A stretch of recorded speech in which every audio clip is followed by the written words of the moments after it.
بسم اللہ الرحمن الرحیم۔ السلام علیکم معزز ناظرین و سامعین، زارا وائس میں خوش آمدید۔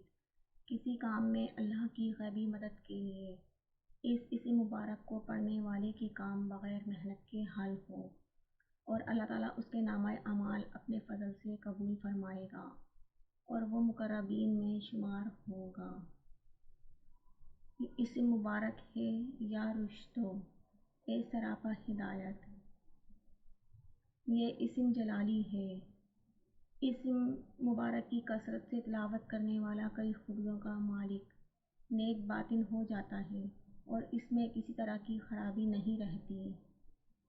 خواص یہ ہیں: اگر کوئی شخص اپنے کام کے بارے میں کوئی تدبیر نہ کر سکتا ہو تو اس کو چاہیے کہ بعد از نماز عشاء 3000 مرتبہ روزانہ یہ اسم مبارک پڑھے تو انشاءاللہ اس کا ہر کام بغیر محنت کے حل ہوگا۔ اگر کوئی شخص اس اسم مبارک کو بعد نماز عشاء 100 مرتبہ پڑھے تو اس کے دن رات کے اعمال خداوند عالم اپنے فضل سے قبول فرمائے گا اور وہ مقربین میں شمار ہوگا۔ Thanks for watching, please like, share and subscribe.